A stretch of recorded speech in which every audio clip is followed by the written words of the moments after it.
phones, could you also, as we progress through the meeting, ensure that any interests are declared? Straight to the Minister then? Yes, okay. I think we'll just go. We'll leave everything else, and we'll just go straight to the Minister, so that we're not delaying the issue any longer. Okay.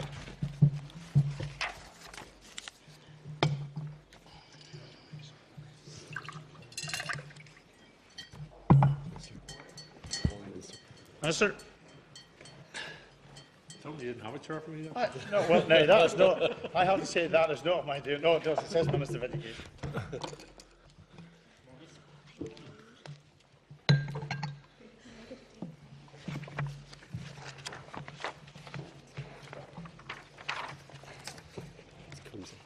Minister, you're very welcome, as are your members of the department. Thank you for agreeing to come and see us today. And without any further ado, because I'm sure you have many other issues that you need to attend to, but we'll ask you to make a few opening comments, and then members will have questions. Thank you, Chair, and thank you for your invite to come before the committee today and answer questions across a range of issues. I believe we're dealing with the common funding formula today, ESA and vacancy control. I wasn't planning on making a lengthy or indeed a medium-length opening remarks, maybe just to touch on a number of the headline issues around common funding formula, and then we'll get into the other issues as well. As the members will be aware, we had a significant consultation process in relation to the common funding formula, and I made my announcements on my final decisions earlier in the month of March. I just, if it suits the committee, I'll read out the headlines of that decision and then maybe move into questions. The principles of the common funding formula are to be revised to include the importance of school sustainability, the introduction of two separate funding streams within the common funding formula, one for nursery primary schools and one for post-primary schools with the effect of 14-15, the additional 15.8 million to be split across the streams as 13 million for nursery primary and 2.8 million for post-primary. This is being implemented with an increase in the primary age-weighted pupil unit weighting from 1.06 to 1.08. There will continue to be 3 bands for targeting social need. The additional 10 million for TSN to be split across the streams as 5.5 million for nursery primary and 4.5 million for post-primary, and an allocated on a more graduated basis for nursery primary schools of 10%, 30%, 60% split across bands 1, 2 and 3, and injected into post-primary schools in band 3. In regards to targeting social need, which was a significant part of responses to the consultation and indeed debate, 2/3 of the Warnock element, 4.7 million of this funding, will be allocated using free school meals entitlement. 1/3, 2.4 million, will be directed into primary schools core funding. Future TSN-related changes will be subject to normal consultation requirements. A new factor for looked after children at 0.5 of the basic age-weighted pupil unit cash value will be introduced for 2014, and the premises factor will remain. CFF will no longer contain a specific sports factor. The VAT factor for the common funding formula for grant-maintained integrated and voluntary grammar schools being reimbursed directly. The Irish medium curricular support factor for post-primary schools and units will increase from 0.14 to 0.2. The existing support for special units within mainstream schools will be retained, and a number of other more minor and less significant changes to the common funding formula, which I'm sure we'll cover during the debate. I wasn't planning on making any introductory comments in relation to vacancy control or ESA, just to allow members more time for questions, etc. If that suits the chair. I think what we'll do, so that because sometimes when we have an opportunity like this, we can go from Dan to Beersheba in terms of many of the issues. And I think if we can try and keep focused on the 3 specific issues which we have obviously conveyed to yourself and to the department around the revised common funding formula, the issues in relation to ESA and vacancy control, then I think that would keep us all hopefully on track, if that's possible, to do that in the time that we have. Again, thank you, Minister, for coming. And obviously the issue of the common funding formula, when originally announced, caused considerable concern. In fact, as a result of public petition and the many thousands of responses that there was, it caused serious concern. And this committee responded, as did many others, in relation to that. But where we currently stand at this minute in time, we still, as a committee, and even we have confirmation of it in a letter from the department just this morning, we haven't as yet seen the spreadsheet that tells us what is going to be the outcome or the position in relation to the schools in 14-15, when you don't have the 25 million basically that was injected into the system as a result of this year's budget. And that leads me to wonder why then in one of the local papers there was the headline, "Schools set to lose millions in cuts." And then it listed for us somewhere in the region of 20 primary schools, 13 in the control sector, 7 in the maintained sector, which stand to lose this year anything from 117,000 down to 30,000. What comfort can you give to those schools that today are facing redundancies on the basis of those figures, that next year, when there's no 25 million to prop it up, is no longer in the system? Okay, sure. Just in relation to the consultation process, the media debate, the political debate in relation to the common funding formula, a part of me says that was actually a good thing, that we were involved in bread and butter politics, that we were involved in a debate around education, educational attainment, how to move education forward, and there was various and at times contradictory ideas being debated both in the media and across the political chamber, and that has to be a good thing. And particularly when I have to say, when the media criticise politicians for not involving themselves in bread and butter issues, they can hardly then go off on one and criticise us for taking radical decisions, whether they agree with them or not. That's what politics has to be about, and that's what we're moving into. But I certainly didn't want to create undue concern or worry among our educationalists, and I didn't take any pleasure from that, I have to say. And throughout my contributions, I assured them that I was listening carefully to their consultation responses and that there was additional money to be factored into the system. Moving on to the £25.8 million that has been added to the aggregated schools budget. It is an integral part of the aggregated schools budget, so therefore it is not possible for me to present you with a spreadsheet which says this would happen if I removed the £25.8 million. It's like saying if I removed the small schools factor, this would happen. If I removed the funding for traveller children, this would happen. So it's part of it. Moving forward to next year's budget, none of our executive departments have had their budgets confirmed for next year. That's a matter for discussion and negotiation among the executive bodies. But I have to say, I'm confident that education can approach those negotiations from a strong, robust point of view. And I base that analysis on this. After the last budget settlement in 2010-11, education was able to engage with the First and Deputy First Minister and the then Finance Minister and point out that the education budget was unsustainable going forward. And the three men involved awarded education a further funding. So I would be very confident that we can enter the negotiations with my executive colleagues going into the future and saying, at the very least, education has to start from where it is at the moment, if not increase. But I would argue for an increase, obviously. And I, sitting here as Education Minister, can say that if we start off from where we are, that £25.8 million is an integral part of the aggregated schools budget moving forward. I've made that decision. That's part of the aggregated schools budget moving forward. If you took that as you have outlined, Minister, and you took that as the premise and the foundation upon which you're going to build, where you start from next year is a completely different place. Set aside the issue of the 25 million. But the formula has fundamentally changed in terms of the Warnock factor, in terms of Band 3 getting the highest percentage of the money allocated. So clearly there has been a progression, and if the foundation for next year's budget negotiations remains the same, the disparity will still continue to affect those schools which don't hit inside those particular bounds in relation to targeting social need. Now, if that is the case, then I can't understand why in the recent Nolan report, which everybody has made comment on, including yourself,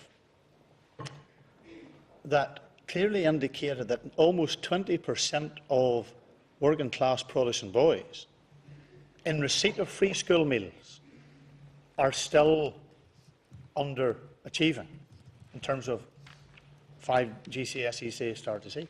So what is the evidence that proves to us that as a result of targeting in this particular way, you can secure an outcome? Because the most recent report that has come out last week shows that with that additional help, with those pupils being in that particular category, they still are not achieving what the department says is the benchmark for success. Just before I answer that point, I did not answer one of the points you made in your previous question in relation to media reports that a number of schools were going to lose significant amounts of money. Those schools identified in that report are losing significant amounts of money as a result of a significant number of pupils leaving their schools.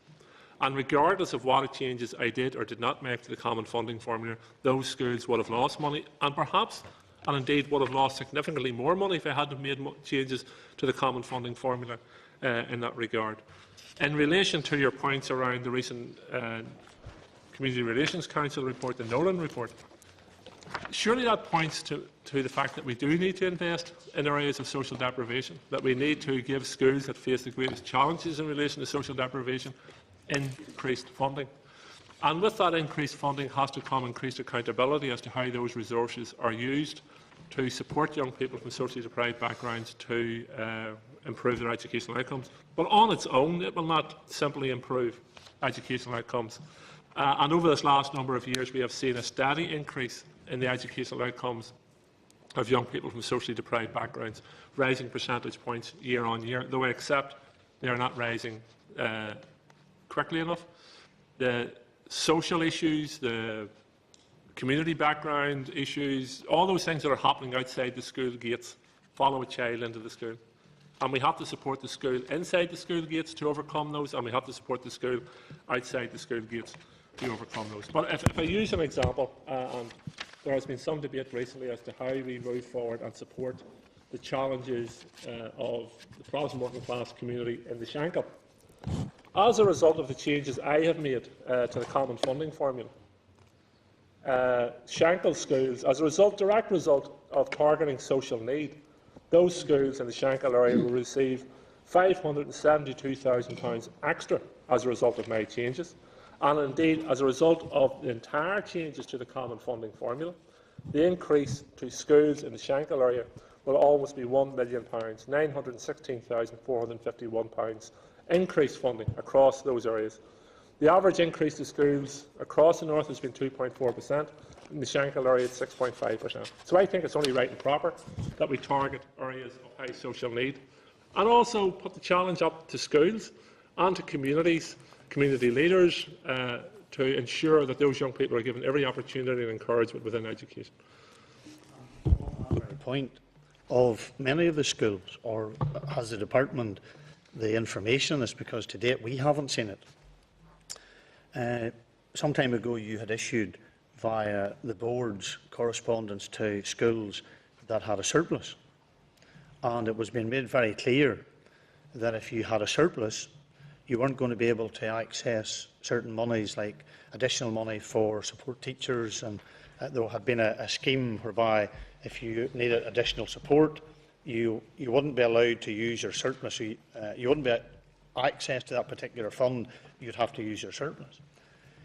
In those schools that have received additional money, how many of them have surpluses in terms of their budget, and how do you square that with saying to one group, you have to use your surplus and we're not allowing you to progress until you do, unless, and I think there was, in fairness to the department, there was a letter that went out then saying if you actually demonstrate that you have, within your 3-year plan, set out reasons as to how you're going to spend this money, then that would be considered. But what about the issue of schools that have surpluses? Well, in relation to the letter you refer to, I believe that letter came from the boards themselves, and understandably from the boards, because the department is querying the boards on a regular basis as to how they are managing and dealing with school surpluses. And as you point out in your question, schools can carry a surplus as long as there is a part of their 3-year plan, a way to deal with that surplus and how it's going to be invested in their schools. But what was happening was that in some instances, boards were replicating services into schools which could have been funded from either the school's budget or the school surpluses. And the boards, quite rightly, are trying to maintain their budgets, and in doing so, regulate school budgets as well. In regards surpluses held by schools, I'm more than happy to provide the department with any information we have in regards to that, naming individual schools and plans that may be in place to spend that surplus.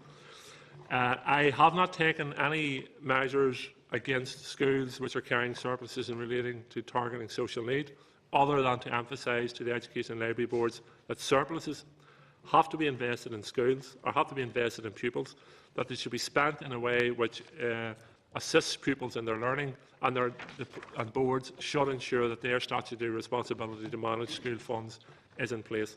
In regards to additional funds going into targeting social needs, my officials are currently working up a scheme to monitor those funds and to identify educationally appropriate tools which could be used by the schools to use that funding as well. So, in a sense, Minister, what we've done is we've put the cart before the horse. We've given them the money, and now we're going to work out a system as to how they actually will be monitored as how they spend the money. Is it not? If you look at the figures, 23% of post-primary schools are going to lose money.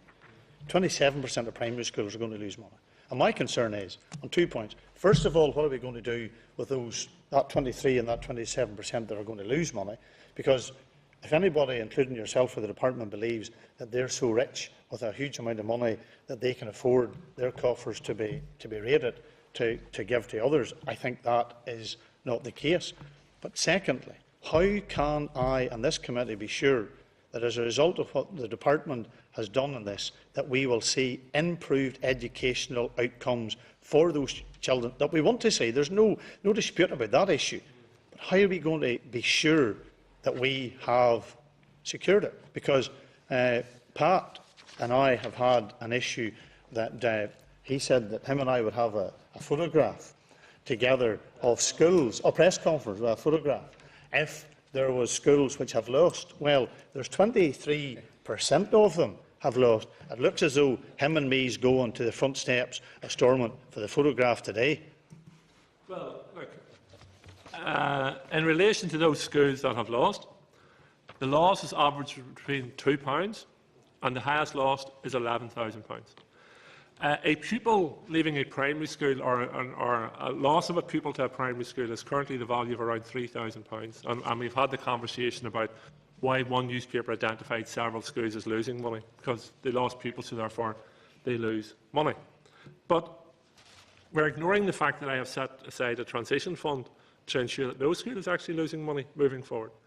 In relation to school surpluses, so I'm not sure if you booked the photographers and the media for the press conference.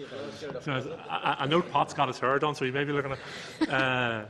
But in terms of those schools with surpluses, a significant number of schools with surpluses are also losing money, and I'm recompensating them. So it's checks and balances on both sides.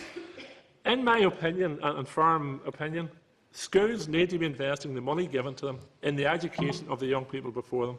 Schools that are building up surpluses without a plan have to be dealt with by the Education and Library Boards, and have to be robustly dealt with by the Education and Library Boards, regardless of what sector they come from, regardless of the number of free school meal entitlement children within the schools. That money needs to be invested in the pupils, and the boards have been tasked to carry out that work more robustly. I'll go to members now. Just on that point about robustly by the boards, who's the accounting officer for all of this? Sorry? Who's the accounting officer for all of this? Well, Or is it the permanent secretary? ultimately, it'll be my permanent secretary. But the accounting officers of the boards or accounting officers, the chief executives of the boards are accounting officers for the boards. Joanne. Thank you, Chair, and Minister, for your answers thus far. You'll be aware that the Department's consultation on the Common Funding Scheme cost about £110,000. Given the high cost and the fact that the proposals were later revised, what lessons have been learned by your department from this consultation? Well, I would hope that other departments would learn lessons from my department in relation to how to run a consultation. We ran a consultation which received 15,000 responses, and I believe your good self was one of the ones who called to me to ensure that the Department of Education did not carry out the analysis of the consultation responses. And you may claim that I listened to you, and I brought in an outside body to actually bring together the consultation responses, to analyse that consultation responses, but present them in a way to my department which allowed my department officials and I as Minister to make the final decisions on those. So I'm quite proud of the fact that we managed to receive 15,000 consultation responses. I'm proud of the fact that we were able to turn it round in a reasonable time and come together with decisions which showed that I did listen to the consultation responses, I reflected upon the consultation responses and made changes where I believed the evidence and the argument had been made to do so. Minister, given that some of the respondents claimed the consultation was inadequately advertised, I know we had a giant response to this, was the interest in it, and the questions were loaded and didn't address the key issues relating to the revised scheme. Do you plan to take these criticisms on board with future consultations? Well, I think there is validity in the criticism of the public meetings on how we advertise the public meetings. The public meetings were only advertised in the 3 morning dailies, and I think the lesson to be learned from that is we break that down further. We go into local newspapers around that, and indeed we bring them outside the main centres of population and hold the public meetings in that way. But in relation to the written responses, we received the formal consultation responses. Yes, there was written responses. We received letters. I was also particularly pleased in regards to the number of young people that responded to the consultation responses. Was nearly 3,000. Yeah. Nearly 3,000 young people responded to the consultation responses, and they showed an ability and a willingness to express their own views and opinions in relation to those consultations. So, yes, a lot of good work carried out during the consultation responses, but lessons to be learned around the public meetings. Oh yeah, just go ahead. I'm very conscious that Minister, on behalf of Levin, I think, Minister, you indicated that you need to be away. So we will try to keep it moving. I should have finished behalf of I didn't want to get involved in it. On a different point then, Minister, can you outline for us how you propose to assess the effectiveness of TSN funding? As more funding is put into areas of social need, and you did mention that in your introduction, how can you then take into account the impact of other funding? I'm thinking such as DSD, neighbourhood, renewal funding. Surely this would be difficult to quantify in terms of outcomes. How do you plan to? Well, I'm not expecting an immediate overturn in relation to a significant jump in the percentage points of young people from educationally deprived backgrounds achieving further degrees of educational results. This is a long-term plan. It's going to require significant financial investment and investment from our schools and department and everyone else involved in education. It will be difficult at times for the statisticians to break down where the money and whose money made the difference.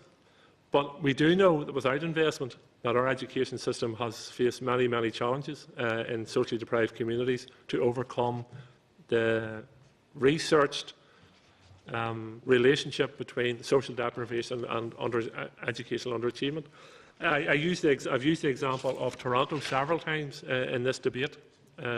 Toronto made similar decisions to myself 10 years ago, and they're now beginning to see significant benefits to their education system.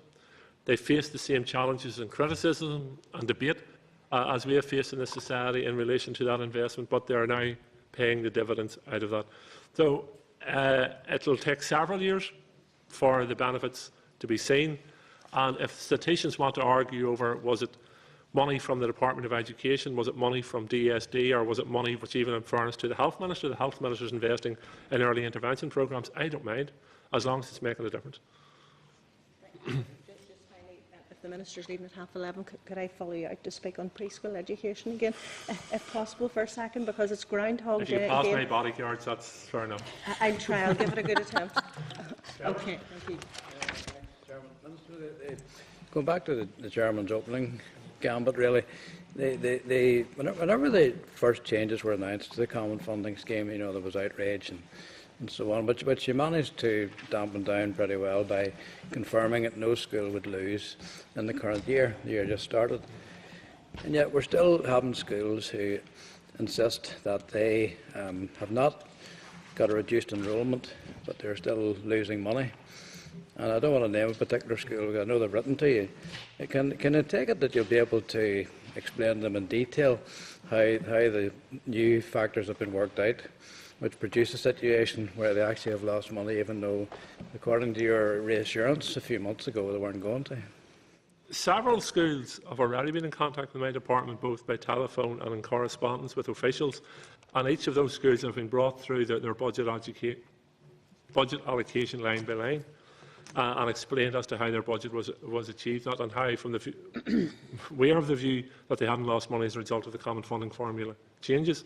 I am not aware of any school that has come back to me and said that the department has got it wrong, that my figures are wrong, that my formula has actually resulted in them losing significant amounts of money as a result of formula changes not taken into account through the transition fund. So I'm happy to engage with any school that comes forward to me in that regard. That's really all I want to find out. I didn't doubt that for 1 minute, but let's have it on the record, because as of last Friday, there's certainly one school that's been in touch with me and quite convinced that they're losers in this, no matter what explanation they have so far from yourselves. Maybe you haven't actually given them the line-by-line breakdown of the budget calculation, but we'll leave it at that. The other one's just a short point.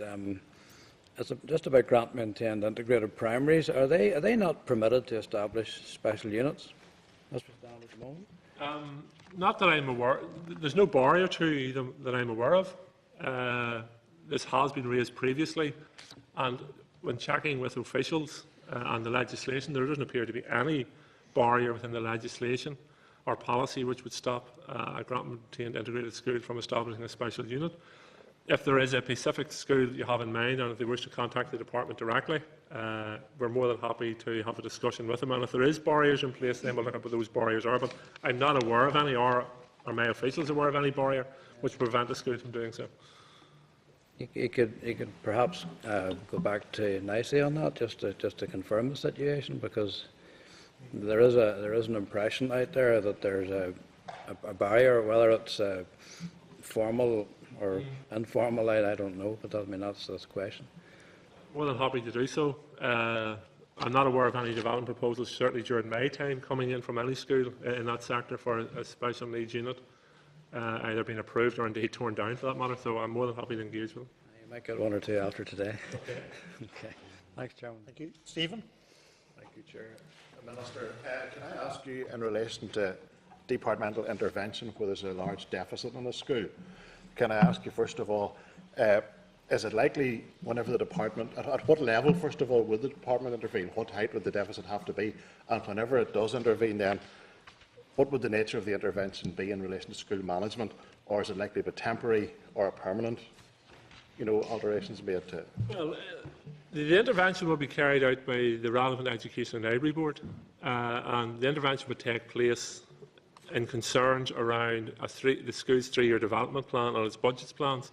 Schools are allowed to carry a £75,000 surplus, or 5%, whichever is greater. Yeah, and the same applies to deficits. And the same applies to deficits.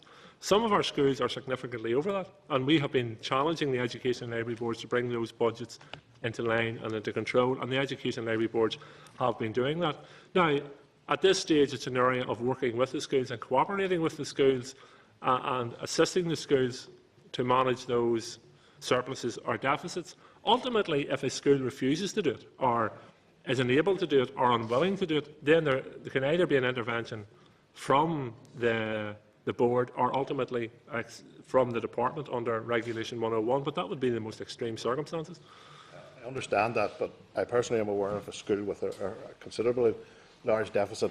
You know, at what point, how long is the time frame, or at what amount is it before, you know, it really flags a red light up and they say we have to get in here and have to do something radical to try and address it?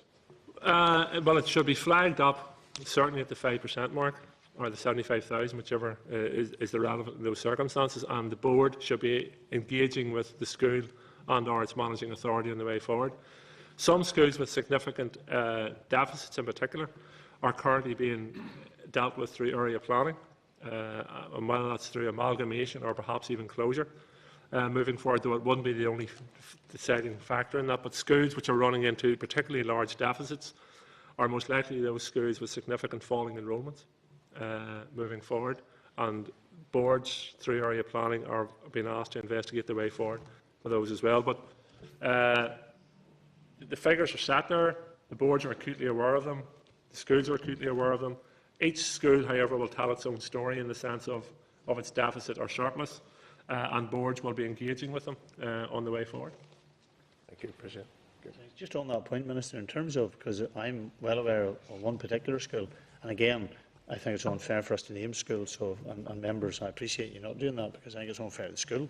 But one particular school in the post-primary sector whereby, when you look at its figures for this year, everything's fine, or reasonably fine. Next year, it will take a considerable hit because of the intake.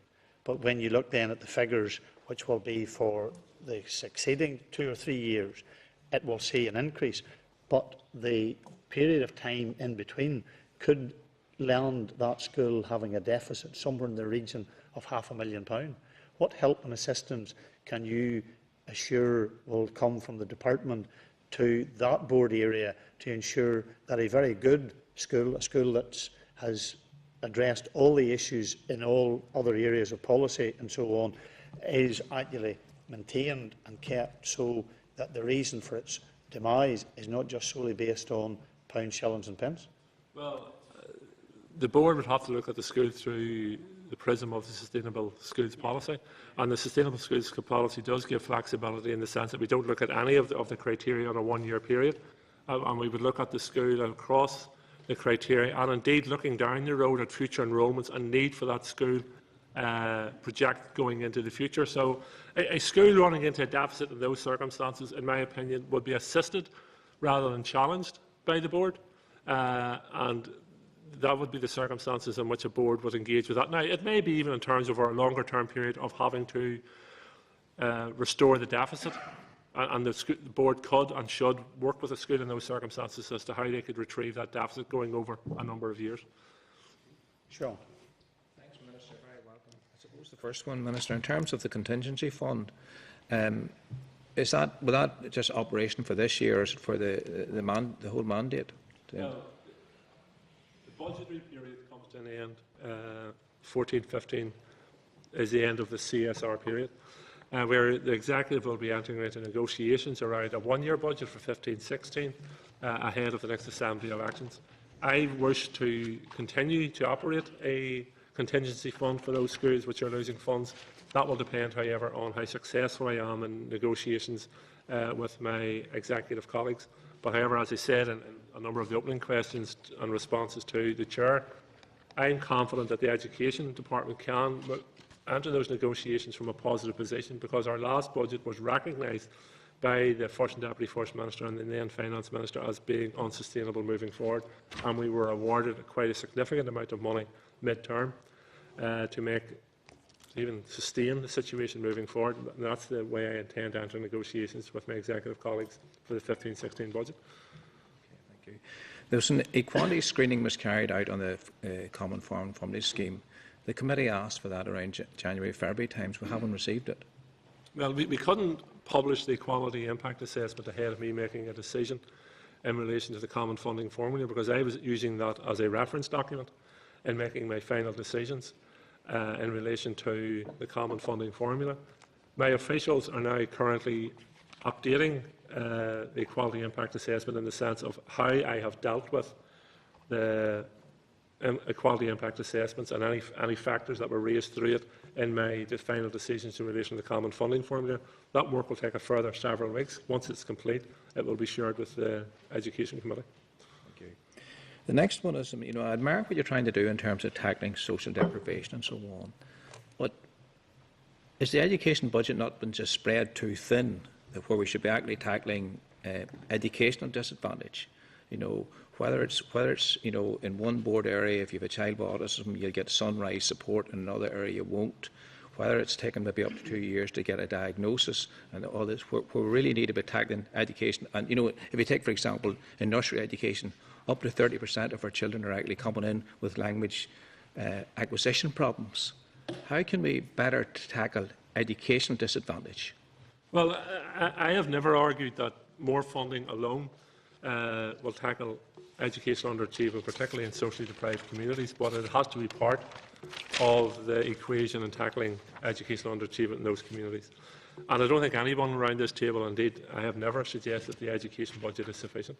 We are dealing with a depleted budget as a result of cuts to the block grant by the coalition government when they came into power, and all departments are struggling under added pressures in regards to that matter. I have, since my coming into office, I've said I believe we have the right policies in place, but we have to implement them with more vigour. I've been doing that over this last number of years, and I believe those policies will continue to pay educational benefits. In fairness, and some of it has already been mentioned, through the Developing Social Change agenda, other government departments are involved in projects which will benefit education. Both the DSD Minister, the Health Minister, the DCAL Minister are involved in projects which will pay benefits to their departments, to society and education moving into the future. And you refer to particularly early years, early interventions. A number of departments, including my own, are involved in early interventions in socially deprived communities, assisting families and communities and children to be better equipped for life and for education. And all those things are long-term investments which will pay dividends long after I've left post, and many in this room have moved on to other things as well. That's the programme the Executive is involved in, and I think it's the right programme. There's no quick fix solutions in our society, despite many demands, whether it be from the public, just understandably and justifiably, whether it be from the media or elsewhere. There's no quick fix solutions. It's long-term investment in social issues based on evidence, based on best working practices moving forward. Just when we're talking about the nursery and so on, why has it not been considered as part of the common formula funding that our nursery principals would have principal release as our primary principals have? Well, it wasn't part of the actual consultation programme, but it has been an area of work within my department, and I have committed to the National Association of Head Teachers, who are representing nursery school principals in this matter, that once I have the common funding formula out of the road and the implications of that out of the road, but it has an indirect effect in many ways in relation to principal release time, that I would come back to this matter. My officials are currently working through proposals and costings on principal release time for nursery school principals, and once that work has been complete, they will present me with the report, and then I will make a final decision on it. Thank you. Thanks, Chair. Just on that point, Minister, in relation to the overall budget, in a letter that DFP has sent to the Audit Office, it made it very clear that the savings that are required due to the financial pressures faced by the Northern Ireland Bloc, including the penalties that are being imposed by Her Majesty's Treasury due to the lack of progress and welfare reform within Northern Ireland, is therefore expected that departments will have to find an additional savings of 1.5% during 14-15. Is it not the case you just can't blame the previous reduction in finances whenever there's decisions could be made that would help your budget, and clearly you're going to start with a deficit of 1.5%, which is a pretty hard mountain to climb? There has been no decisions made in regards what penalties any department will face as a result of not implementing welfare reform. Those discussions have to and will continue to take place with executive colleagues and with the DFP Minister moving forward. But I would say this, We are trying to tackle the consequences of social deprivation in relation to education. The consequences of welfare reform will make that job harder for us all.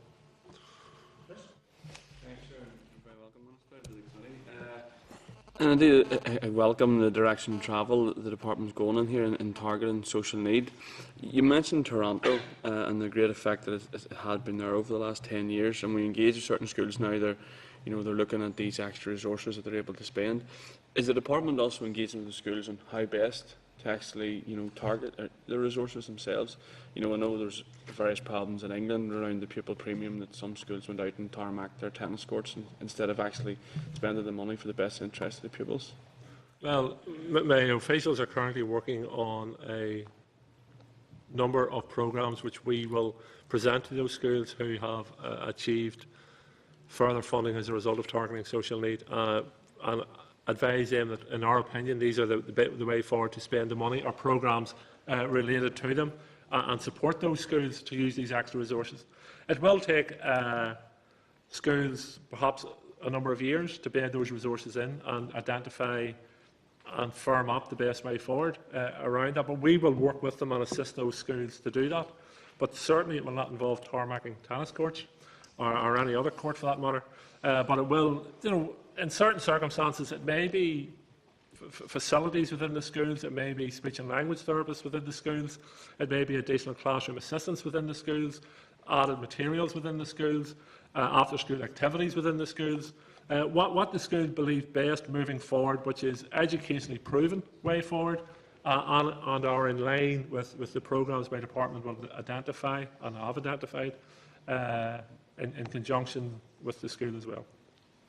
Just finally, Chair, some of the other questions I've raised already is around accountability and the issue that, I think in all likelihood it could be a generation before we see the real effects perhaps of these changes.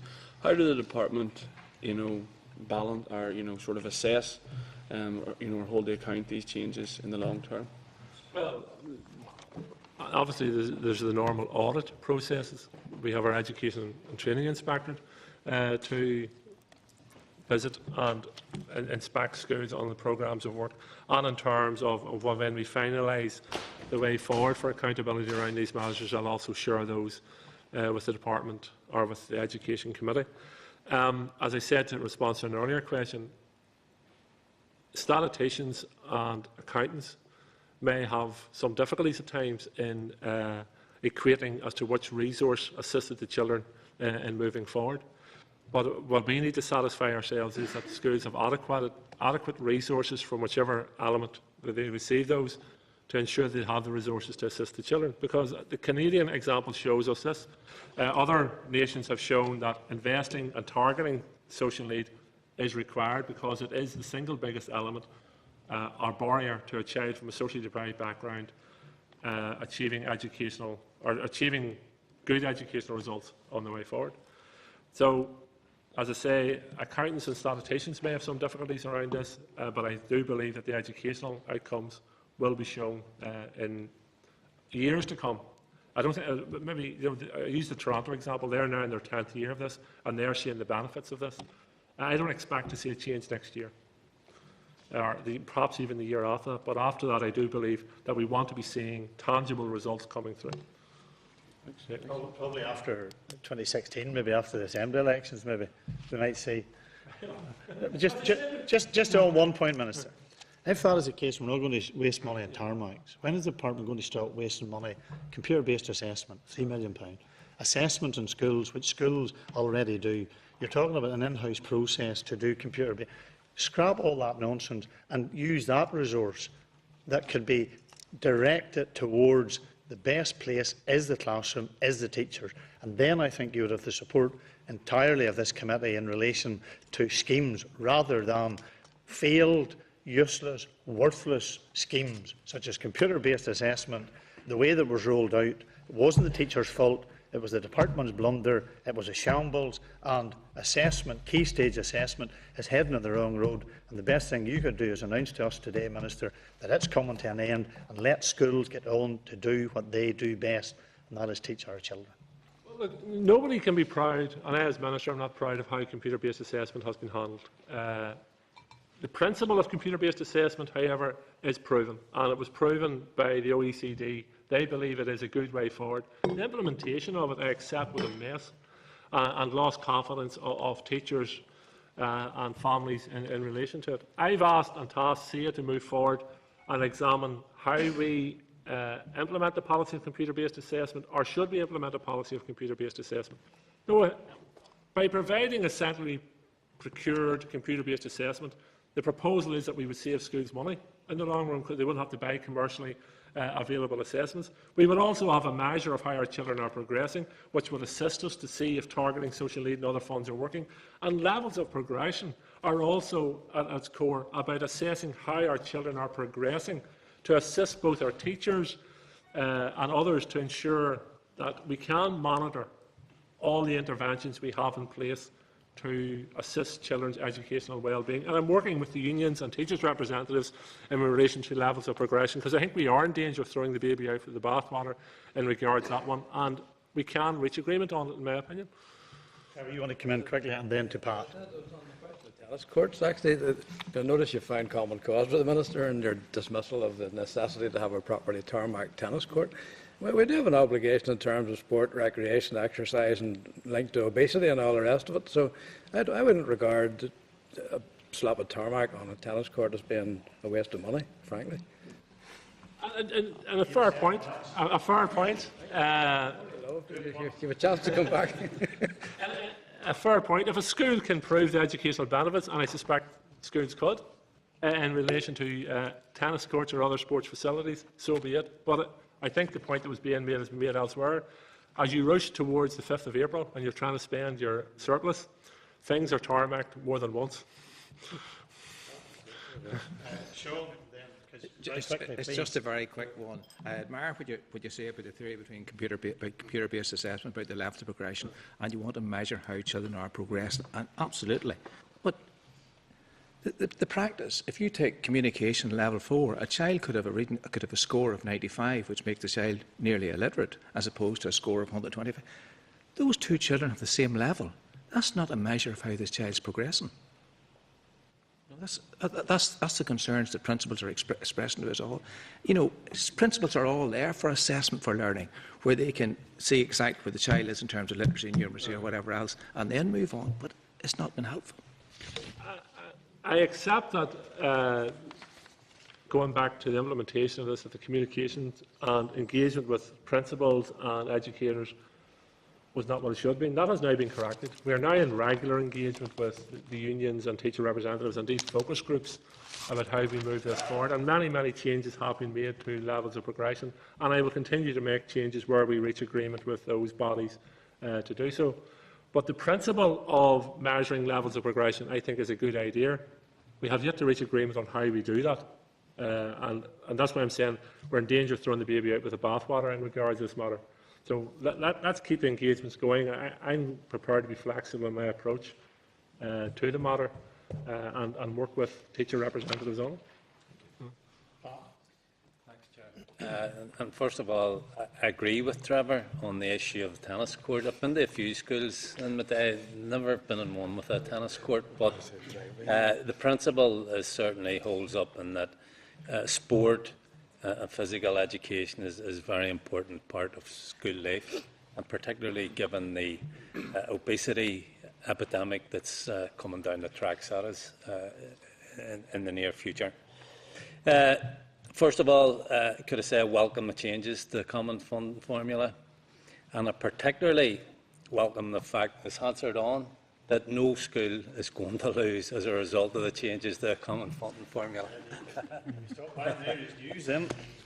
However, I'm sure you would agree that changes to the Common Fund formula are not a silver bullet that's going to resolve all the problems of educational underachievement in our schools.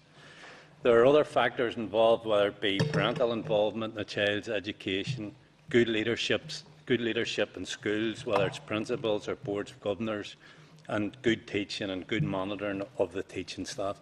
And I'd just like to hear your views on those other issues and how they, or you hope that they will combine in the future with these changes to the funding formula? Well, I agree with you, and as I've said during this session, the changes to the common funding formula on their own will not achieve the goal we all wish to achieve, but they're an important part of it, because any of our public services always target the areas in most need with the most resources, whether that be health, whether it be road safety campaigns, whether it be agriculture, whatever it may be. Where the most demand and pressures on your system are, that's where you target most of your resources, or you should, if you're looking to develop an equitable and equal playing field for everyone involved. But on its own, it will not make the difference, but a significant part of it. In relation to parental involvement and community involvement, it's vital. And research shows us as well that the educational outcomes of a child are determined largely by the mother and the educational background of the mother as well. And we have involved ourselves in engagements with communities, both through schools, both through funding I have provided through the education library boards, and in fairness to school-based initiatives as well. In relation to, for instance, if I use the advertisement campaign, Education Works, that is a new dimension of the Department of Education. We're out in the public domain, out on the television screens, and out on buses and all that. For education of your child to succeed, you have to play a part of it. But to achieve that as well, we have to break down barriers, particularly for families who have had bad educational experiences themselves, who have a poor educational background themselves, and that's why I have invested in the Education Library Board's monies to allow communities to become involved in education and educational projects. And I think over this last number of years, there has been a greater raising of awareness among community groups, among sporting organisations, around their responsibilities for the educational well-being of the young people they serve as well. So the Department of Education for many, many years was solely focused on what happened inside the school gates. That has now been broken down, and our attention is not only inside the school gates, but outside the school gates as well, working with communities, families and others to do that. And we're only taking small steps in that regard as well, largely driven by budget, but it's also a cultural change we're involved in as well. Okay. Thanks, Chair. Okay, Jonathan. Thanks, Chair. Minister, fascinated with the additional 15.8 million that you've put into the school budgets. Can you confirm that that is not part of the common funding formula? It is. The £15.8 million was awarded to the Department of Education as part of the discussions, as I've said previously, the First and Deputy First Minister and the then Finance Minister. I was given money to give to schools, and that £15.8 million was added to the aggregated schools budget as it would have been regardless of what happened to the common funding formula. Will you then confirm that that's going to be there next year? Well, no budget exists for next year in any department. We're all starting off in ground zero, but there will be a Department of Education budget. There will have to be funding for schools, and I'm going in to argue and discuss and debate with my executive colleagues at the Department of Education at the very minimum. The very, very minimum needs to start off where it is today. So I will be arguing that the 15.8 million, the 1.98 billion with the Department of Education budget, the very minimum we have to start off with is where we are today. But to make progress in education, we need further investment. Is that not a very hard argument to make, considering where we are with welfare reform? I think all executive colleagues have difficult arguments to make moving forward into the next budget. But the executive, through its programme for government, has committed to tackling deprivation, inequalities, educational underachievement, and to do that we need resources to do it. Welfare reform and decisions around what will or will not happen to budgets all have to be thrashed out and conclusions made to them. But welfare reform is not without pain. Welfare reform will have a significant impact on the communities less likely to succeed in education. and will further put greater challenges in front of those communities in regards to education.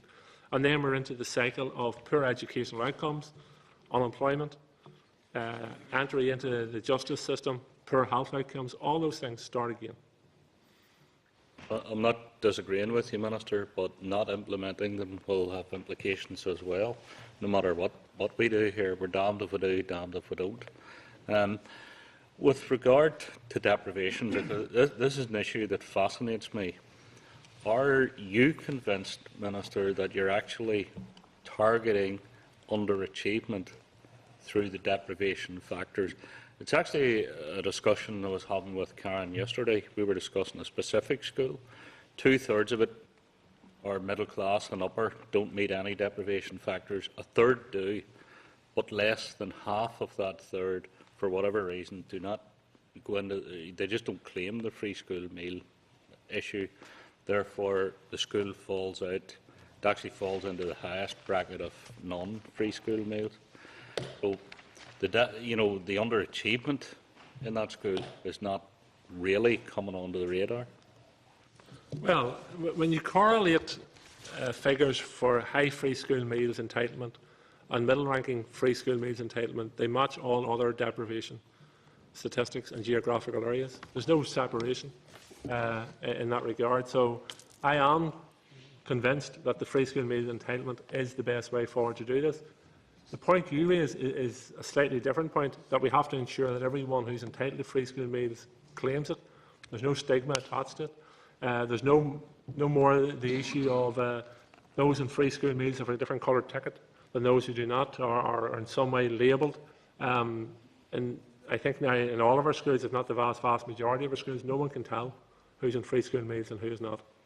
And that's the way it should be. No, I agree with that, Minister, but despite being very proactive on the issue, that still remains, and it has an impact on the way the school is treated. Yeah, well, and I don't know the specifics of that school, but I'm also, and I've asked this question of my own officials, and if someone can provide the research for me, I'd be happy to further interrogate it. But there's no research to suggest that one section of our community over another section of the community is more likely to claim free school meals. There's no research exists to confirm that. I have anecdotal evidence, I have suggestions made to me, but no one can pinpoint me to actual research that suggests that there is a barrier in one section of our community over another section of the community in relation to claiming a free school meal. And Minister, given the public debate that has been ongoing now about the disparity between Protestant working class children and men in particular, has the department any plans to try and proactively go after that underachievement sector? Well, I believe the policies I have in place allow us to tackle education underachievement regardless of where it exists in the classroom, inside the school gates. There is factors at play within Protestant working class communities that I do not have direct control over, though I'm prepared to use my influence where I can and engage with others who have influence to do that. And I have had several discussions with different bodies around how the Department of Education can be more proactive in promoting education in communities who feel alienated from either education or from other aspects of life. But there's a bigger challenge for all of us in that. But contained within those figures, no one can be complacent, because of the 853 young Protestants who did not achieve 5 good GCSEs in English and Maths in the last year of figures available, which is 11-12. There was 853 young Protestant males who did not achieve 5 good GCSEs. There was 1,552 Catholics, young lads, young boys, who did not achieve 5 good GCSEs as well. Which is, of the different cohorts, 74.1% of Protestant working class boys did not achieve. Of the Catholic community, there's 61.5%. There's a higher number in numbers wise. But nobody can be complacent about this. You know, and the danger sometimes is, well, there's a couple of dangers in it. I accept that there may be a suspicion, a misplaced suspicion, that as a Sinn Féin minister I care less about Protestant working class boys than perhaps I do about Catholic working class boys, right? And I accept that perception exists in some communities, and I have to overcome that and work twice as hard maybe to overcome that. But if we go down and only concentrate on one set of figures, we're leaving behind quite a significant section of Catholic working class boys as well, and allowing perhaps those responsible for Catholic education to become complacent about their responsibilities as well. So I'm committed to tackling each and every one of those statistics and doing whatever I can, whether it be a specific programme of work in one community over another community. I'm committed to doing that to tackle those figures. Thank you, Chair. Robin. Thank you, Chair. Minister, I'd like to continue this aspect around the point that Jonathan Craig has raised. In my constituency, a fair part of it is made up of either inner city or large estate schools. And indeed, there is a strong perception that the young Protestant males are the only ones who are underachieving. And that comes out, and that's being fed to a large extent, I think, by the media, looking at just parts of reports. And I would welcome the overall look at all young people underachieving. But I think what we, and the expression has been used, we're targeting social need. But this committee in particular obviously is interested in the educational underachievement.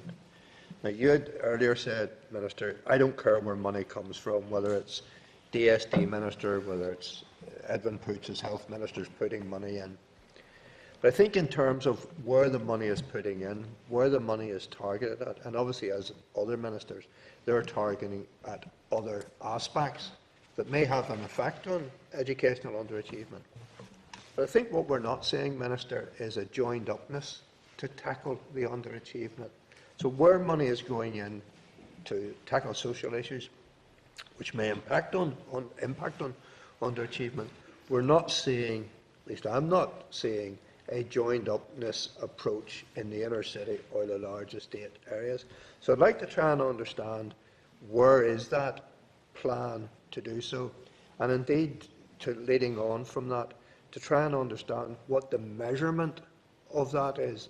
Obviously, particularly in our concern for this committee, the underachievement of educational standards, and what's the criteria there? And in many cases, it can't just be academic achievement. There must be other factors taken into consideration as to where we are at this moment in time for many schools. Well, the reason why I repeat at length around tackling social deprivation is because it is the single biggest determining factor of a young person's educational outcomes. Similarly as to in terms of someone's health outcomes as well. What happens outside the school gates does not stop at the school gates when the child comes into school or the young adult comes into school. All those barriers are brought into the school, all those challenges are brought into the school as well. And even in terms, if we look at it in a different way, the advantages that a person who's not from a socially deprived background has in terms of the social capital they accumulate throughout their life and the knowledge they accumulate throughout their life outside of school. And I'm referring to things such as after-school activities involved in sporting clubs, whether it be swimming clubs, football clubs, whatever it may be. There's additional costs to the parents for that, engaging that. They may be involved in youth groups, whether it be uniform groups, whatever it may be. There's additional costs in and around those. Simple things like family holidays, breaks, the knowledge and attainment of the child's parents, and I referred to earlier about the educational attainment of a child's mother. Their educational background factors on the child as well. So all those things bring social capital to somebody who's not from a socially deprived background. All that social capital, learning skills, benefits are then fed into their educational well-being and outcomes. That's absent when social deprivation comes into the factor. So we have to counteract that in the schools and outside the schools. In relation to, well, is there a joined-up approach to this? There is, but it's not good enough. And that's a criticism of everybody. And it's as much to do with our political system coming to grips with itself and maturing in its political delivery, and grappling with issues that have been in play for generations. I'm not aware of any utopian society out there where the politicians have managed to solve every problem in it. But it would appear, and I'm not, sometimes you would suggest, it could be suggested that the media expect us to solve every problem like that. It doesn't work that way. It doesn't work that way anywhere. We have a responsibility, however, to have a plan to resolve it. I think the best interventions out there in terms of working together on the ground are through partnerships, both formal and informal, and I look at the West Belfast partnership in conjunction with the Schenkel partnership, but I also look at neighbourhood renewal schemes. Neighbourhood renewal schemes have had a significant impact in tackling, in my opinion, and experience from as a local MLA on the ground, in tackling social deprivation and social barriers, but they're also very good schemes in working in cooperation with health and education. I have to say, I see that experience on the ground. I've seen the investments that neighbourhood renewal projects have made in schools. I've seen the investment they've made in communities and young people, and that's all helping to pay benefits around that. So we have to get better at partnership working. I think the Delivering Social Change programme, which the Executive is currently involved in, will pay significant benefits to our entire society and education moving forward. So there is programmes of work at play. We're getting better at them. We're by no means perfect at it moving forward, but we have to learn from what we know and continue to move forward.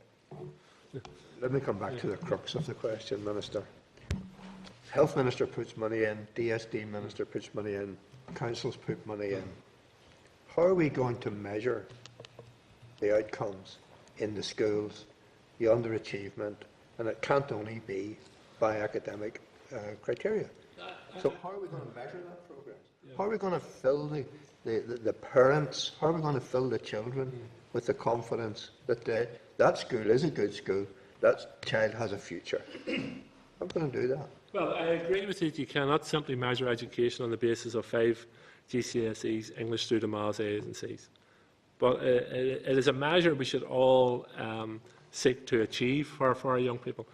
But schools will, and many schools operating in socially deprived communities, through their inspection reports, etc., show that they are schools that are making a difference within those communities, and they're not simply measured on those academic criteria. We measure our education system on the value we add to our young people, the readiness of our young people to be good citizens, the readiness of our young people for the workforce, for the workplace, and the readiness of our young people and the confidence our young people can display in themselves moving forward. That would always be achieved through a graph, through a statistician's report, through an audit office report, or wherever it may be. But we will measure that through the well-being of our communities moving forward. There's always been a challenge for education as to how you measure added value. And there's been many debates about how we measure added value within education. And many societies have had this debate about how we measure added value within education. That's the challenge for us all. But in my view, educational success is the readiness of a young adult leaving school to be a good citizen. Confidence in the communities, confidence in themselves, and that will be displayed in our society. I'm not really going to disagree with that. I think there are other ways of measuring. But at the end of the day, the school goes into intervention because it's not meeting the criteria. And that's a big knock on the school and the pupils, and indeed tumbles out into the entire community. And we're there into the academic measurement. Not necessarily because of the simple academic measurements. Schools are measured across a broad width of issues, including academic attainment, but they're measured across pastoral care, leadership, development plans, all those things that a school management team should be involved in. They're measured on the basis of interviews with parents and pupils, observations in the school. So they're measured across those whole range of things. And a school going into formal intervention is a challenge for the school. I accept that. It is quite a significant wake-up call to the school. But I also have dealt with many, many schools who went into formal intervention and come out the other end. Very good schools. And they go through a number of phases of that journey. They go through denial, that it's everybody else's fault but theirs. They go through acceptance, that they have now to take on that challenge, and then they go through cooperation with both the Inspectorate, the Education and Library Boards and other support mechanisms that are put in place, and they make change, and they come out the other side, better schools, more confident schools, and the pupils who come out of those schools are much enriched by that process. So every system has to have its checks and balances in place, and I think, and I accept that the committee is currently involved in an inquiry into the inspection report, and I'll await the outcome of that, but I think our inspection process adds value to our education system in that way. Just one point, is not the key issue, access to services. Because when you identify a need, you should be able, not 3 years later or 4 years later, with some psychology services, to identify the need. And if anything is an abysmal failure in our system, it is the shameful situation where schools are allocated 3 referrals per term to psychology services, and the schools coming down with issues. And health and education, I think, need to get a grip of that particular issue and address it and stop this, oh, it's a health issue, oh no, it's an educational issue. It's a need for that child. And while Rome burns in relation to that, and all that debate's going on, what's happening? That child's need. I have a parent this minute in time who ticks all the boxes in terms of social need and all of those things, cannot get access to the service that's needed to address the needs of that child. And I think that's the frustration that comes across from Robin and us all around how, when we deal with practitioners, I think if you are able, along with your colleagues, to address that issue, you will have made an invaluable contribution to the educational provision, I think, in Northern Ireland. I totally agree with you, and I hope to be in a position to bring back the SEN legislation to the committee very soon. I want to discuss a number of possible amendments to previous discussions with the Education Committee, even before I bring a formal proposal to the Executive. A member of the Education Committee, maybe? Yes. So I want to discuss that further with the committee, but I accept that. Yes. Danny. Thank you. And we're still only members, I'll just remind you, we're still only in the common funding formula, so... My questions. And Minister, thank you very much for many of the answers today, and particularly welcome the joined-up approach that we've been discussing. But when you talk to principals in schools, they're the ones who've often got the better grip on what they need, whether it's a combination of special needs, social needs, and others coming through. Will you look at a system that listens, or maybe asks schools to bid for what they need? Because sometimes they can see better what they need in the years to come. You can have the baseline that we've got, but would you look at a system that allows them to say what they want, which will relate to the community and to themselves, and actually try and pull it together from that point of view? Well, we have devolved significant powers and finances to our individual schools. Our schools enjoy great autonomy in regards a wide range of matters, and our boards of governors are responsible for drawing up their development plans for the school on the way forward, how their budget will be spent to provide the curriculum on the way forward. So I would argue that our schools are currently in that position. I mean, we always have the percentage thing, because in England, something like 80% is spent down at the schools level, and here it's less. And I know you've answered that by saying, but actually you're still spending it locally. But maybe we need more pressure on the boards for more flexibility. Well, I'm not sure, I don't think you can compare our education funding to that's what's happening in England. It's comparing apples and oranges in many different ways, and you get into the different factors back and forth. Some of the arguments will suit those principals who seek further funds, and some of them will actually work against them moving forward. But our schools have great authority, delegated authority and spending to do as they feel fit to deliver the curriculum and use those resources to deliver the curriculum. And I'm not convinced that it is the major barrier to making progress moving forward. Okay, just so it gives us a different view. When we've discussed all the way through today the correlation between educational need and social need and how accurate it is, but will you or have you commissioned someone to continually look at that, so we're continually learning to see if free school meals are the right way forward or special output areas, so that we're getting better at it all the time, rather than just using free school meals because it's the best of what we've got. So I find it hard to pick you up, Donny, just more of the acoustics in the room, sorry. Okay.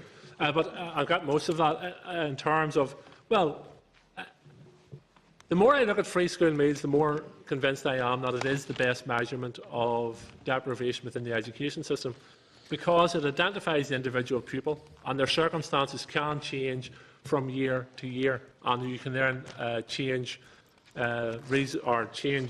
measurements in that way and reporting and research in that manner. However, I'm on record as saying if someone comes forward with a better proposal, then I'm more than happy to look at it and implement it if it is truly a better proposal on the way forward. And I think the committee is involved in, or will be involved in research around this matter. And I'm more than happy to await the committee report and examine it very carefully and discuss it with the committee on the way forward in relation to how we identify individual educational or social deprivation in schools and community deprivation in and around schools as well. So waiting for the committee rather than pushing it through the department. Well, I'm the one that has to be convinced. I'm the one who stood up and said free school meals entitlement is the way forward. I believe it is a good measurement. No one has yet produced evidence to suggest that it is not a good measurement. You may have different views around it, but no one can turn around and say to me through empirical research and say, no, it's not. There's flaws contained within it.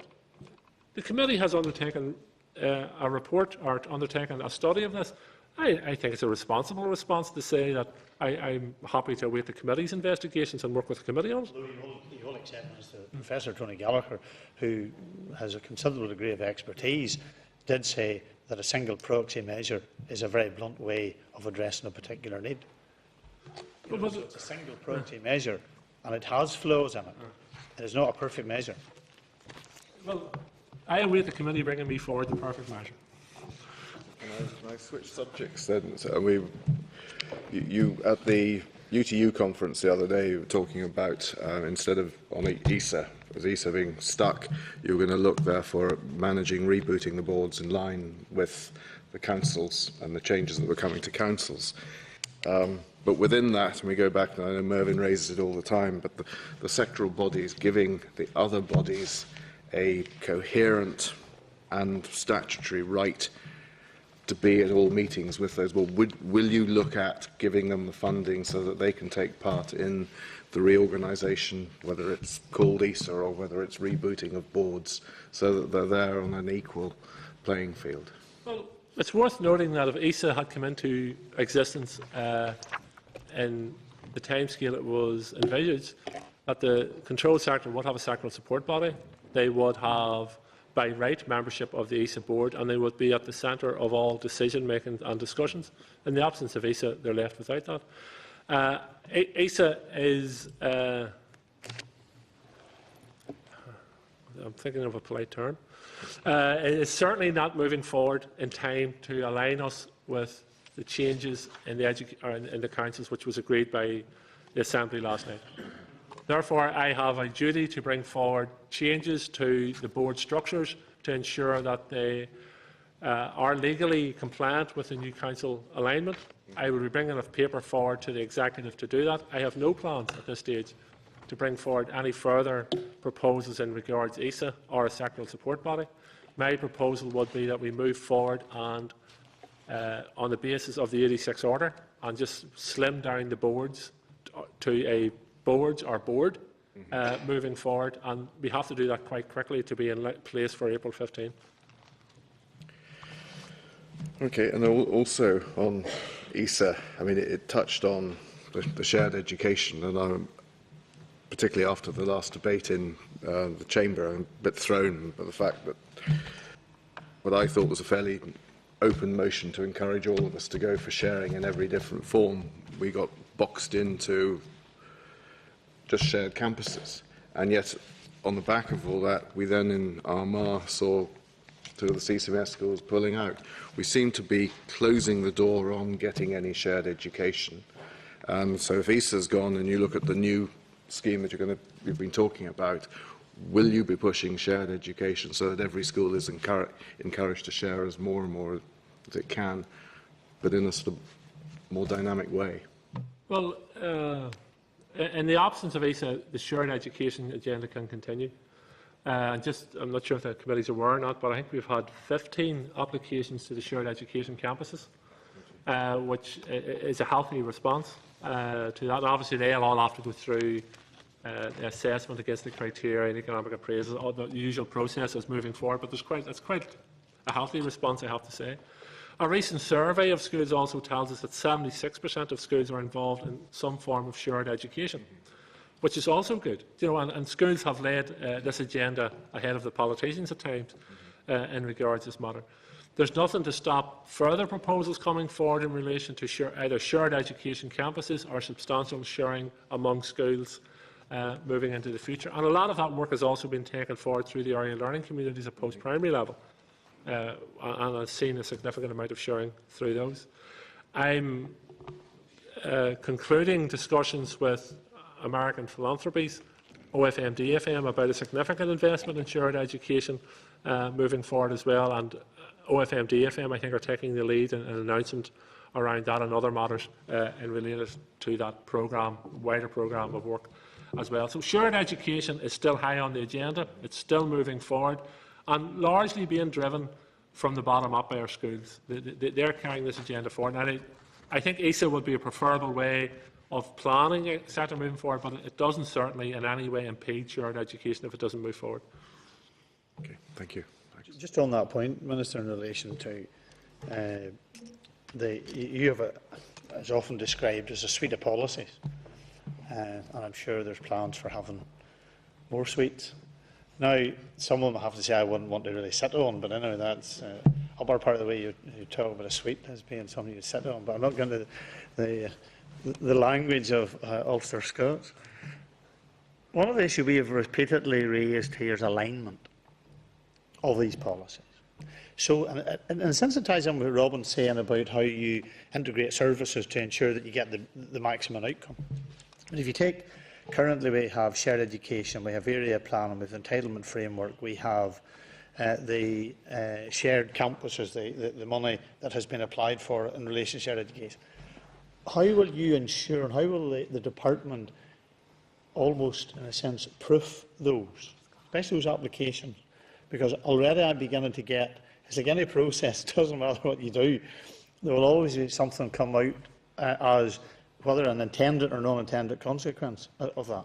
And how can you ensure, for example, if an application has gone in for, say, the shared facility as a result of two schools coming together, that school number 3 or school number 4 in the same area, for one or other reasons, isn't included in that, or is actually impeded by a decision that could be made, specifically around the issue of sixth form provision, which seems to be an area of concern in a number of places? Well, any proposals coming forward firstly had to be endorsed by their managing authority, and we will be going back to their managing authorities and ask them have they proof those against area planning, etc., etc. The entitlement framework and all those issues obviously feeds into area planning as well, because we are with the delivery of an extended range of courses. And I mentioned to Mr Kinahan that the entitlement framework through the area learning communities has actually encouraged sharing education simply beyond the stated aim of it at the time, the entitlement framework or the broader range of courses. So we will be measuring all those factors. But I think sixth form, this is not to prejudge any outcome around shared education. Shared education and our education system we often consider being children-focused. Sixth form, we're talking about young adults. And if we can get young adults together, sharing facilities and centres and classrooms, who have missed out on the shared education, it's a good thing. But that's not to prejudge any application either. But that's about bringing young adults together in the one format. Ultimately include FE and the 14 to 19 policy, which currently is on paper and is not working in practice. Well, I had further discussions yesterday with Minister Forey around a range of issues, including the 14 to 19 policy and how it's implemented on the ground. And I agree with you, and I'm not speaking for himself, but there needs to be further work carried out on that, and a greater understanding of each other's responsibility and resources, and how each other's systems is actually working on the ground. Trevor. Thanks, Chairman. We seem to have moved away from ESA towards discussion about shared education. So just going back to ESA, Minister, there's three people here who have been involved with this since 2007. That's yourself, the chairman, and me. And losing the will to live doesn't hardly describe the feeling sometimes. And I'm not blaming you at all, because it seems to me that. No, well, just clarify. Okay, I'll get to it. No, when I got the letter from the GBA back in January, I think it was, confirming that they had decided to accept ESA as currently drafted, I had different emotions. One was complete surprise, and the other was incredulity, because they had held out for so long against ESA as currently drafted. But it now looks as if that you were prepared to make further concessions, particularly around the employment situation, who employs the staff, and various other matters that I don't need to list. So you seem to be very pessimistic about it, and I'm prepared to go another way to slim down the boards and all the rest of it. What are the current sticking points on ESA, or can you tell us what they are? Well, look, as you say, there's been three of us involved in this since 2007, and only two of us have went grey. So that tells you something. I'm in this for the long haul.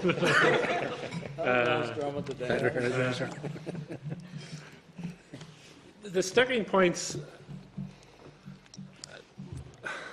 Excuse me. The sticking points vary from occasion to occasion, or from which sector you're speaking to at the time. I'm content that I have made significant changes to the ESA legislation that allows all parties to come in good faith and be part of a board and a system which treats everyone on the basis of equality. We haven't moved it forward for whatever reason. But even if I was to reach agreement or get agreement or the nod from the executive today that ESA was going to move forward to the next stages, I don't think we would have the build through the Assembly and the structures in place to allow us to meet the April 15 deadline. Just because we have to go out and either confirm board places or recruit again for board places. There's staff issues have arose over the protracted time we've been involved in that. So I don't think we would even be in a position to have ESA in place by April 15. So I have to look at reconfiguring the boards into boards or board moving forward for April 15. So whatever the barriers are to moving ESA forward, real or perceived, they're there. They have stopped progress. Time has moved on. Reconfiguration of councils is now real, and we have to meet that deadline, regardless of whatever else happens. Yeah, but, having sat through certainly the committee discussions, anybody around this table now would have a fair idea of what the, frankly, unionist opposition was about and the reason for it in this area.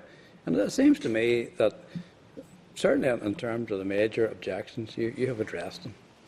Now, you say we're at the point now where it couldn't be brought in by April 15. I don't see that as a reason for not starting the process. Because, one thing we're pretty good at up here is plugging gaps and pushing things down the pipe, and I think you could probably suffer on for a bit longer with the current board structure, maybe with some adjustment. You may have to make some adjustment to contracts and all the rest of it. But it would be worth doing even if what remains of ESA could be brought into place. Otherwise, we haven't just wasted 8 years, because it started before 2007. This is frankly ridiculous. We've been through ESA 1, ESA 2. Look, is it going to founder as well? I find this absolutely amazing. I'm not going to argue with your frustration around it. We shouldn't underestimate the significant piece of work that is involved in reconfiguring the boards in preparation for April 15. I simply do not have the resources, either financially or in terms of personnel, to carry out ESA work and to carry out reconfiguration of the boards going into the future. I have directed ESIT, which is a body of the Department of Education, now to focus its work on planning to reconfigure the boards moving towards 2015, because I don't have resources to do otherwise. I have stopped all departmental work in relation to ESA, The only work and funding, I have reduced funding to ESA by 50%. It was 2.6 million, 2.3 million. It's now reduced by over £1 million. That any work they're involved in from here on in will be implementing whatever the executive agreement is in relation to the board configuration moving forward. I hope to be in a position to present a paper to the executive in the very near future on the way forward for the reconfiguration of the boards to meet the realignment of council. Well, thanks for that, Minister. I'll stop there, but frankly, I think I'm asking the wrong person. I mean no disrespect. I should be asking unionist politicians what their problem is, frankly, because that's the way it looks to me at the present time. And there's a lot of time to be wasted. Maybe I missed something coming in here this morning, but I don't think unionist politicians are responsible for schools. Maybe I don't know whether, maybe I missed something, did I? That's not what I was saying, as you well know, Chairman. I said you're responsible for blocking this bill.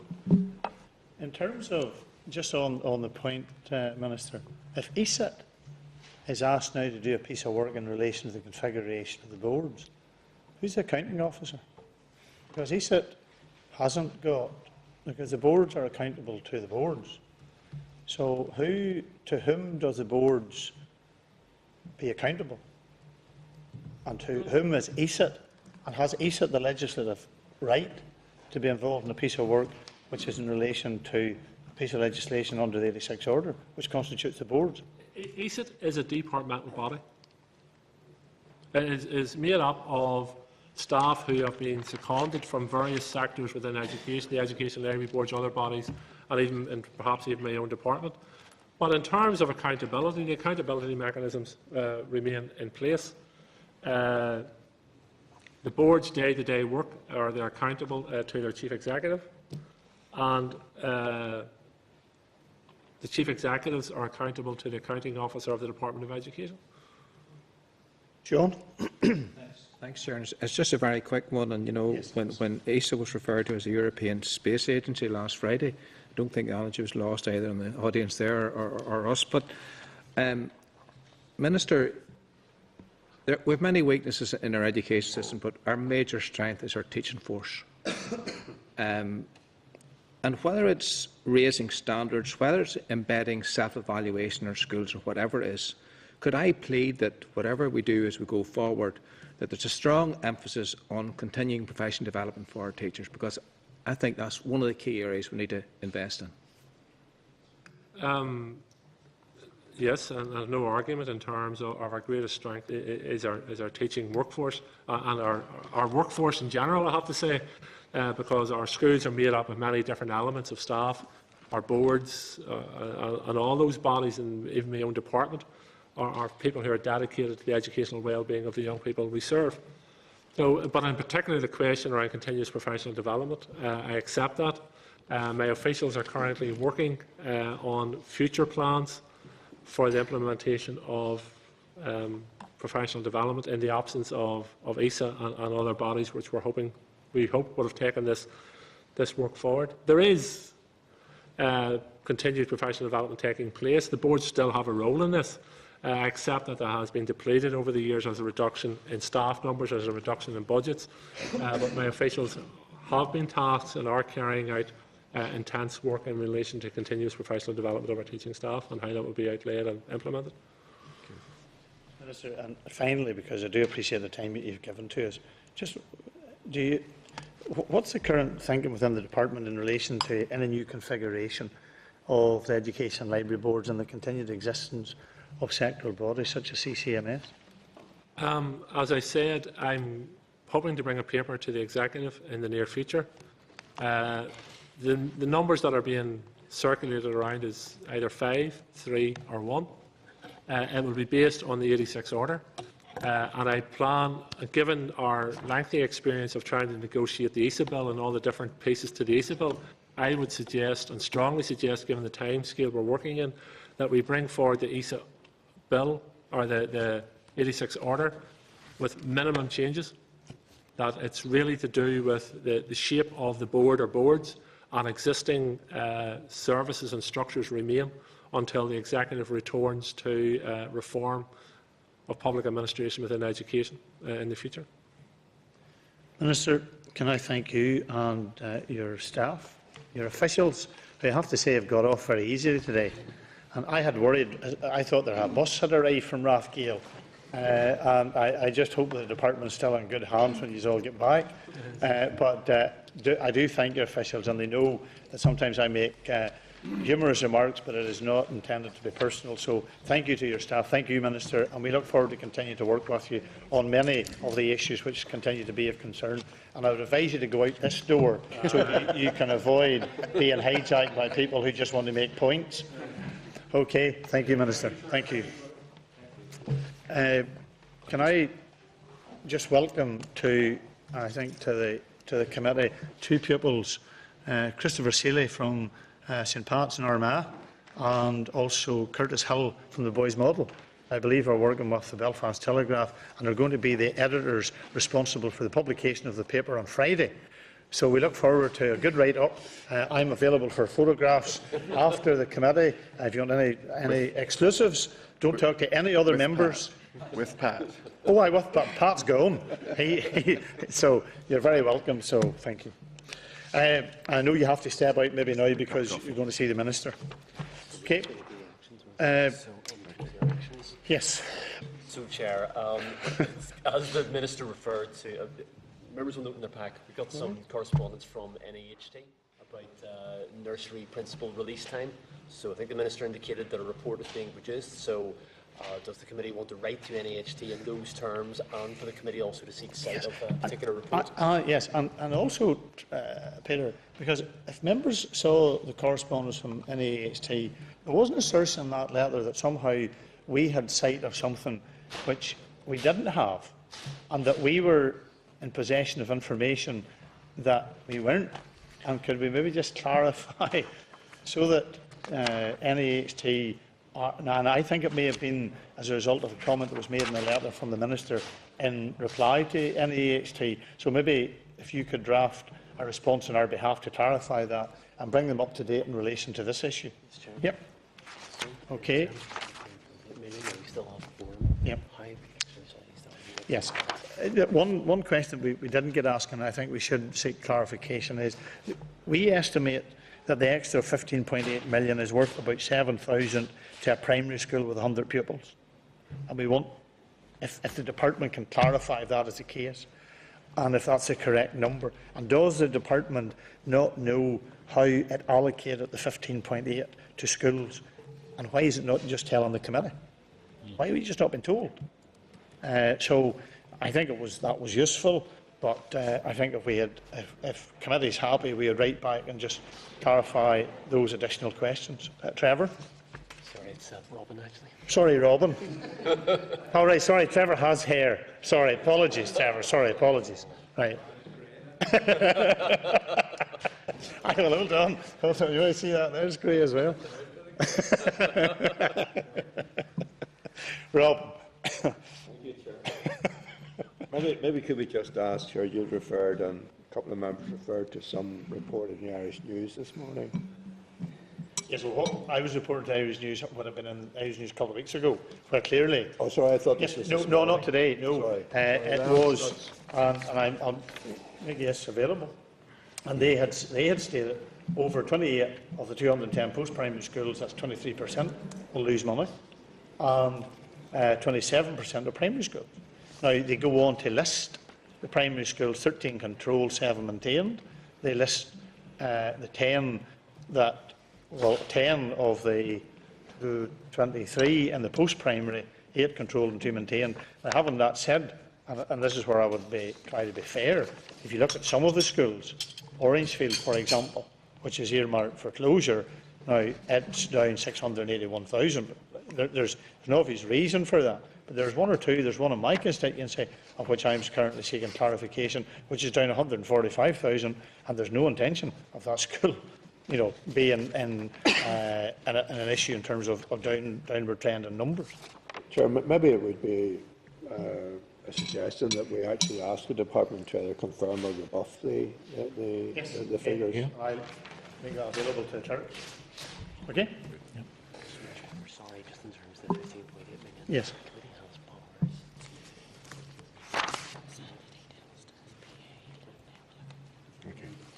Yeah, we'll wait until we see if we get a Jolly response. good. Jolly Okay. good, Chair. Thank you. Okay, members, thank you for that. And obviously there will be no doubt more will come out of that as we continue on. Can we move? I think we need to go back to do apologies. None, everybody was here. Matters arising. Oh, sorry, hold on the minutes. No, do matters arise. Chairperson. Chairperson's business. Yes, okay, thank you.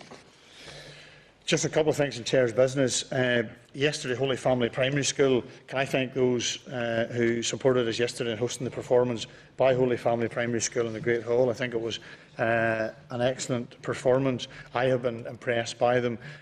They are obviously the school that won the Bernardo's UK and Ireland Choir of the Year, and I would suggest that we write to the Principal, Gary Matheson, and thank him for bringing the pupils to Parliament Buildings and for the school and his performance. Can I also thank Peter and his staff for the way in which they conducted and organised the event. I know from speaking to the Principal that he was extremely happy in relation to the way in which they were treated, and everybody thoroughly enjoyed. And I ended up back in Londonderry last night listening to choirs. So yesterday seemed to be my choir day, so I was certainly I was in tune. Sean?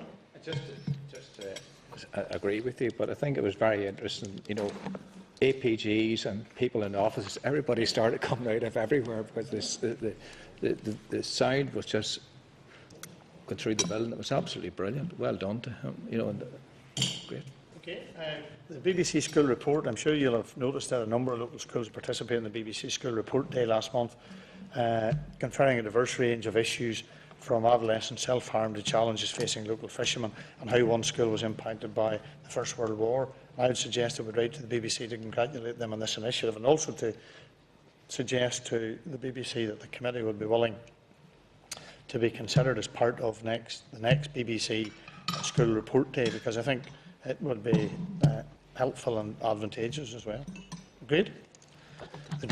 Danny? It was on a different matter. No, go altogether. ahead, and we'll do it now, and then we'll go to minutes. We've had a lot of people raising with us the nursery school allocations and getting into school, and I'm sure that's guidance, whether it's Kilkeel or you're on Rough Island now. It sort of happens every year, and it's whether we're not getting the right communication across to parents so that they are less worried, or whether we're not studying the schools to see whether they can provide the right amount of nursery allocation. It's sort of different in every area. When I spoke to one school, if they got more resources, then it would be more pupils but less full-time. It would be just part-time. And I think we need to look at it to see how we can do it better. I mean, it's done pretty well, but can we ask the department for what their thoughts are on? I don't know. Yes, could I concur with those? It is Nursery Preschool Groundhog Day again, and that's why I chased after the Minister as well. Certainly my concern is the parents that fall off the radar when don't go through the second and third stage, and I did have a private conversation with the Minister about it, urging them to stay in the system. But such is the frustrations when they don't get the places, or they're told well outside the area that they should be. And I know a particular issue at the minute in Rough Island I'm dealing with, but we do seem to be going round in circles every single year. And I do agree with Danny. I think that there needs something. I brought this up in this committee many times.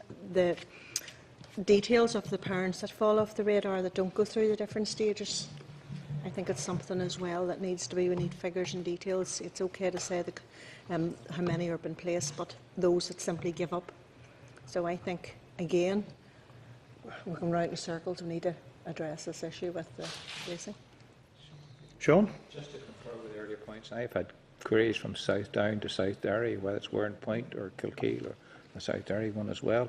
You know, I think what needs to happen here, we need to learn from previous experiences here, rather than reinventing the wheel here, and look what can be done. What can be done here? I think it's absolutely ludicrous that a child should be saying that the alternative is about 10 miles away. No. Peter? Committee happy then to write to the department. In previous, we got a briefing on this last week. And there was, in some of the previous material, there was, I think the department had indicated that it was considering kind of an area-based review review of pre-nursery places. So is that where the department's line is, that you want to recommend that they do that, and want to know where that is? Well, it's also communication. Okay, have enough. Robin? Yeah, Chair, I mean, I know in the past there have been queries about, grannies' addresses being used, or people dropping children off on the way, I mean, are the department convinced that they have solved all of those type of problems? Stephen? Yeah, I really just want to concur generally with the discussion that is around this. We come back to the whole issue of criteria. I mean, I have constituents in my area, who live 400 yards from the school, less actually, and are turned down. They're going for. We never seem to be any further on this issue, as others have indicated. I think, of course, the other issue is, remember, the criteria is skewed in terms of access to certain working families. So we have created, it's a bit like, some of these other things. You create another subset of people who are disadvantaged. So what, at the end of the day, sometimes, and there are occasions whenever it will suit parents to travel a distance because they happen to be working. So, that is an issue that we have to also consider. However, being forced into a situation where the only alternative that you're being given is, if you live in Ballymoney, you have to go to Cushendall or wherever, and maybe go across the mountain to access it, is not, I think, the most desirable outcome for any process. Trevor? Yes, Chairman, I'm getting the same complaints as everybody else, so I have to concur. But we will do what we seem to do every year and query what's going on. And it is a fact that at the end of the process, there's not that many children actually disadvantaged. Theoretically, there are enough places to go around. It's not in the right place sometimes, but people who follow the process now, I sympathise with the ones who just say, I'm dropping out. But maybe sometime we could talk about it in detail, just spend a couple of hours on it here and see what our suggestions are. Because it's not simple, the birth rate goes up and down and all the rest of it, And I'm surprised that we maybe even got to the high level of, where we're currently at. And part of that was the expansion of additional places, and making more places available. Yeah, and he has allowed for some variation this year. It's already announced, maybe 2 or 4 places in the school, but that could make a big difference. Okay. So. Trevor or Peter? Trevor. I'm obsessed with Trevor here for some reason. He's having such an effect on me today.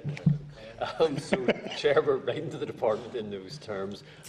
Members also contend it's just something that the department mentioned last week when they were here talking about early years about the July-August birthdays. That it indicated that relevant regulations have been changed, and just I've sought some clarity on what regulations, because perhaps I've got this wrong, but I don't recall anything coming before the committee. Well, we never get an SL. No, so I was going to say an SLR, but I think that was. No, I think they were got from another part of the world, unfortunately. I have not understood, but if you contend for just to tack on to that letter, just a little bit of clarification on that subject. Chair. Okay, thank you. Right, thanks for that. The minutes of the last meeting of the 2nd of April, pages 6 to 11, agreed. Thank you. Area planning, just matters arising. In the packs today, members, page 14, you'll find information in the Northern Ireland Council for integrated education related to area planning process. And you'll recall that we noted this information last week's meeting and agreed to consider it again under matters rising today. In tabled items, we also have a letter from the Integrated Education Fund, also on the terms of reference of our inquiry. There's also a letter from the Department responding to the Committee's queries in respect of the IEF report, the Business of Education. Trevor, do you want to make any comment in relation to this? Because it was an issue, I know that. Yeah, you've caught me slightly on the hop, Chairman, I must say, because I've forgotten that I'd asked for this to be looked at again today. I'd just say that the survey that NICE are referring to is well worth a read. It's referring to a particular area, but it's just the latest in a long line of these surveys, which appears to indicate that there's a strong appetite out there for this sort of education. I'm not proposing wholesale change here, but And then I think what we would do is, if we take the letter that we got from the Integrated Fund in relation to the terms of reference for the next inquiry, that we would take that into consideration when we're drawing up the terms of reference, and that will be considered at our meeting on the 7th of May. yeah. Happy enough? Danny? Well, I want to come in. I mean, there's a specific link to a school that's in my patch on this, and it's the concern over that this has become the last area to be looked at, instead of being looked at the moment there was a doubt about a school's future. We should be allowing the system to then, when you get to this as an area planning problem, what basically happened, because it's a board-employed school, the principal and the governors didn't feel they could challenge where they're being meant to go. So the school then gets pushed into the, I've now forgotten what you call the process of where its future's going, and can't defend itself. And so this becomes the last possible way forward, but at the last moment. And therefore, it's just, there's a sort of destruction first before we get constructed. We have to find a way of allowing this to be an option earlier on and at the beginning. The inquiry, so it is the inquiry. Yeah, I'm really just making a statement, but thank you. But I do have to say, members, there's a variety of organisations out there, because sometimes it's easy to beat us up. You know, we were probably, as I often say, I think that's why we were created, was to be beat up, you know, and to be blamed for everything, right? It's just politicians in general. Politicians, not just us in this room, right? No, us included. But when you see decisions that have been made by some sectors, you know, you have to seriously question: are they committed to anything other than self-preservation? And it's across the piece. Sometimes it's more in your face. Other times it's more subtle because of nuances that go on in terms of changing particular elements of maybe admissions policy or whatever. But, you know, I don't know how we ever get our system away from solely living on the basis of self-preservation first and everything else other or falling after that. And that's, you know, so it is, and it's a challenge for us, but obviously. So we'll come back to this in terms of reference on the 7th of May. Okay? The ETA inquiry and tabled items, we have a letter from the Department giving us further clarity on the sharing of draft inspection summaries, and if we're content, we'll note this information and add it to the report, and we'll also put it on the webpage. Agreed?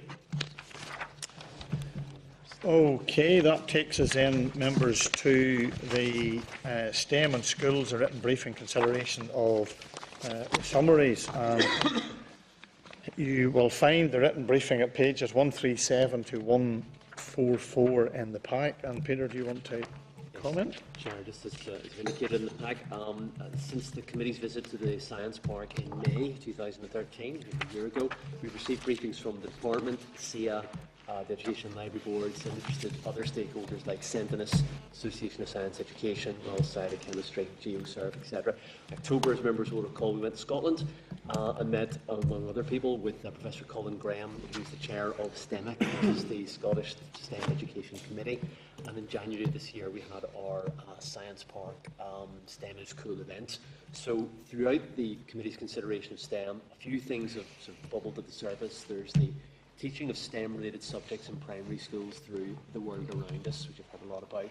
There are questions around initial teacher education, particularly at primary again, commentary about teacher confidence in actually teaching science. And then there were questions also about continuous professional development, both at primary and post-primary, again about encouraging and improving teacher confidence, but encouraging inquiry-based learning and more use of STEM.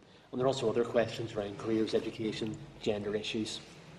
For example, the uptake of STEM, which is still incredibly low in certain areas among women. So, members, at page 144, you'll find correspondence from the Association of Science Education.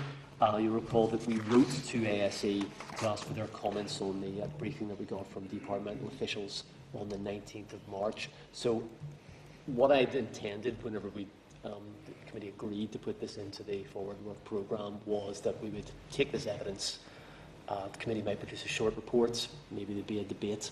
And what happened? ETI undertook a review of the very thing that we were looking at, the world around us, which we understand will report around July. So what is suggested is that it's quite difficult now for the committee to say very much on this subject until that actually reports. So I've written off, the committee asked me to write off to the department a week or so ago, asking them in terms of reference of our review, so we're sure we know an idea what they're going to come back with in the autumn. So the suggestion is that we maybe put this on hold until we have the answer, and we have ETI's report back, and that, as the chair suggested the last time we were talking about this issue, that we have a Sentinus science event, say around the middle of October, which is Science Week or something, isn't it? Earth Science Week. Earth Science Week. Thank you very much. I'll tie in with ESA, European Space Agency. We're going well out of ourselves now. So, and then perhaps also to invite representatives from STEMIC to come Yeah. over and Yes. brief around about that Yeah. time. So you'll have ETI's report, you'll have that event, we'll have the Scottish experience, and they do appear to be further down this road than we are. And then perhaps then, I mean, I would like to have an output that there would be a committee report on this, and that the committee could then say a short report. Yeah, because I would just like to have in my head, and even in front of me on a piece of paper, a layman's guide to how STEM is actually being delivered in schools. That would be very. Like, why do we make it so complicated? One department saying there has been an increase in STEM subjects, another department is querying whether there has been. And I think we should write up, wasn't it Minister Farry, I think, made reference to that recently in the House, where there had been, he alluded to the fact that there had been an increase in STEM, an uptake in STEM, but that hasn't been reflected in what we're being told. So maybe we need to do a look for that, Peter. Okay, I'll look at that now. Okay. Trevor and then Sean.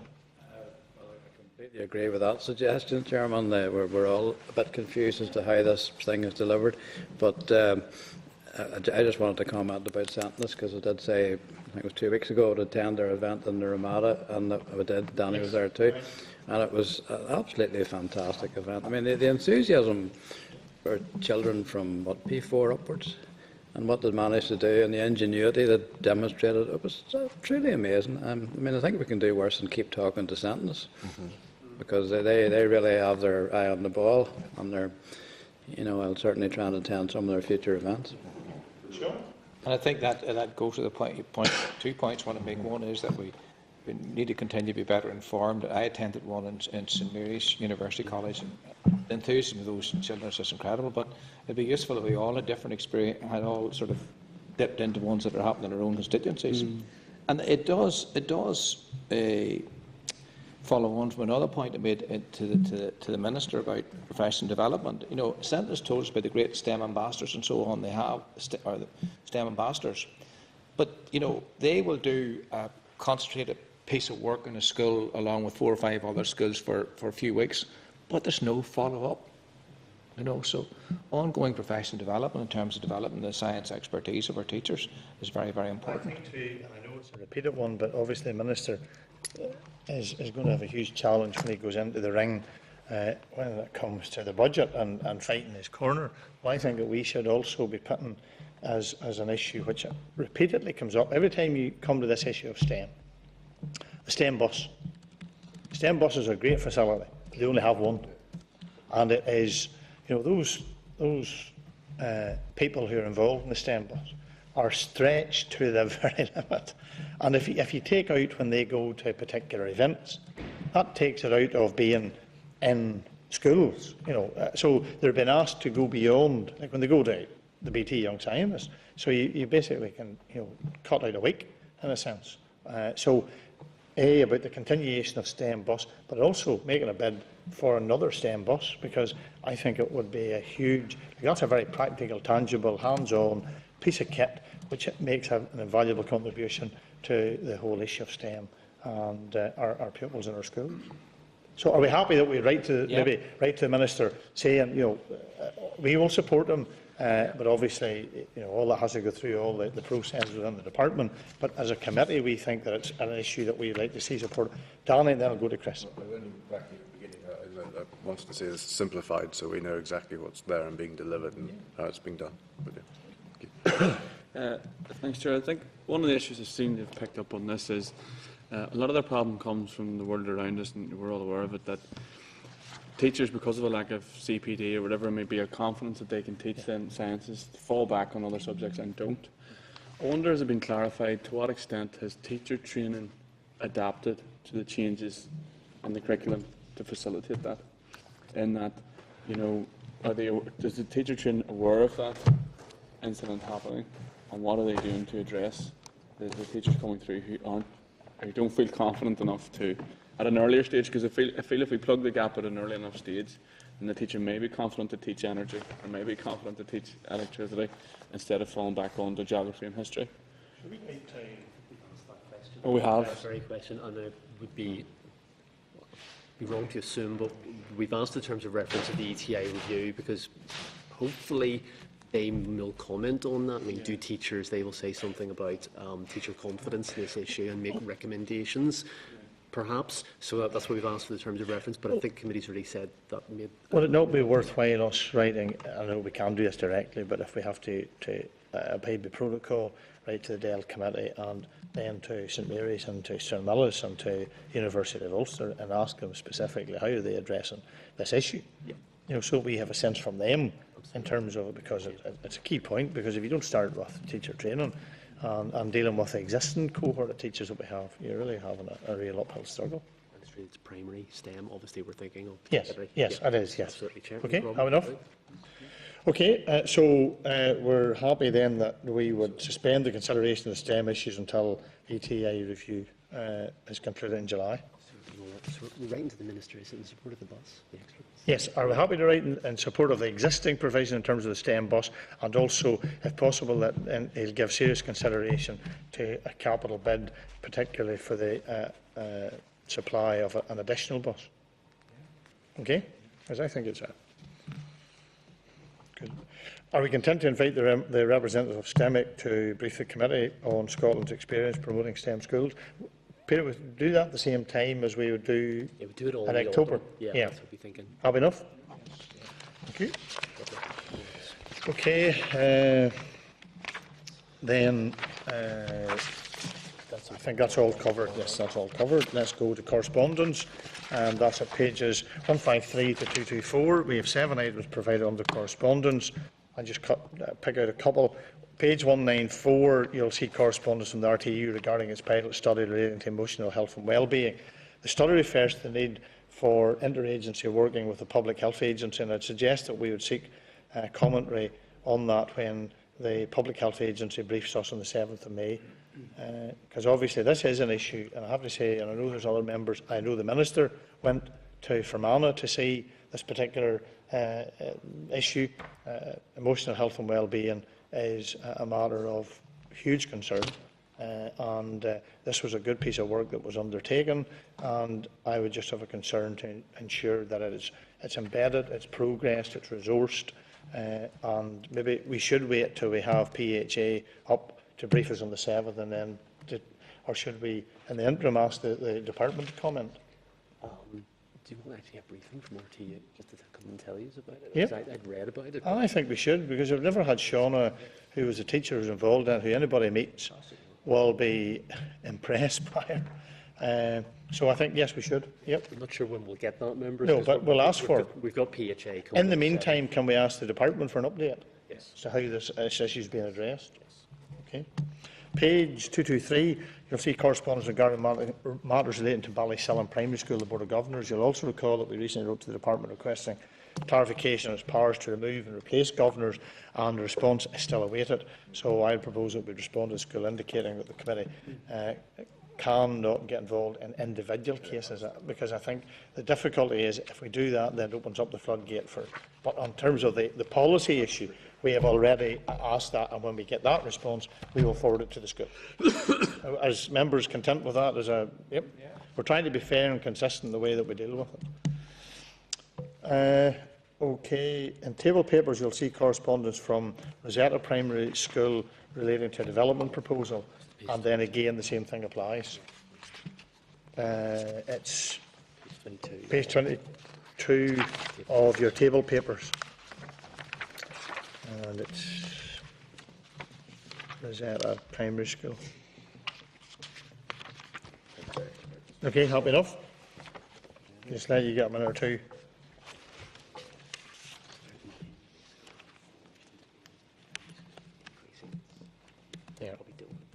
Yeah, because if, the difficulty, members, is if we respond to this, then we have to respond to every development proposal, and that is, we're getting involved in individual schools. Okay, thank you.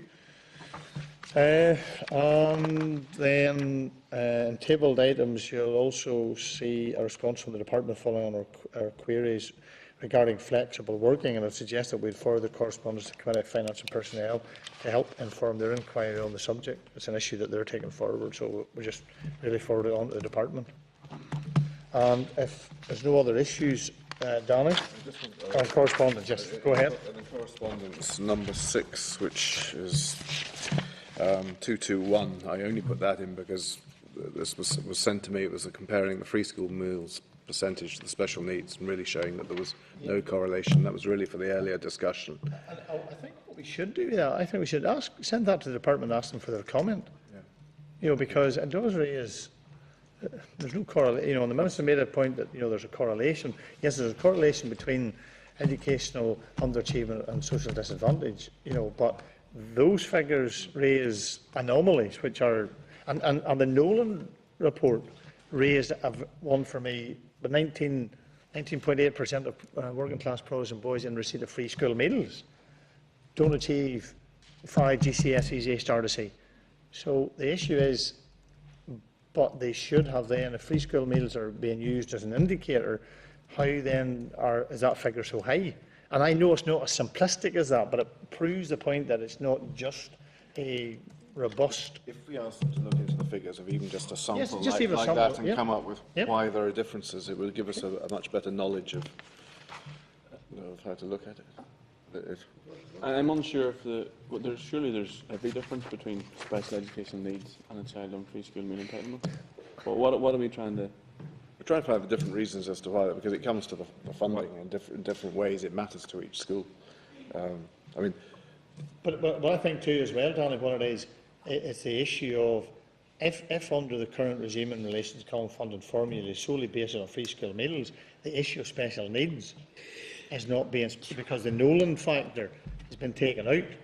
It's only a third of the overall common funding formula now, right?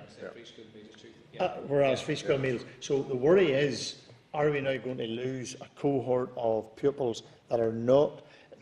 Because it could be that not all pupils who are identified as being special needs are in receipt of free school meals, or the reverse. And how is those actually being addressed? And I think that those figures does, to some degree, throw up a bit of a. Figures always will, but there's some very stark differences there. It becomes relevant to what we're about to embark upon when we look at it. So you're happy enough that we ask the department to comment on it? Okay, the draft work programme, pages 226 to 228, dealing, and that's detailing meetings between now and the summer recess. There's a number of changes to facilitate the attendance of the Public Health Agents on the 7th. It suggested that we'd start at 9:30. I think we should just start at 9:30 every morning, and then we'll know. Because I'm getting confused. Sometimes it's 9:30, sometimes it's 10.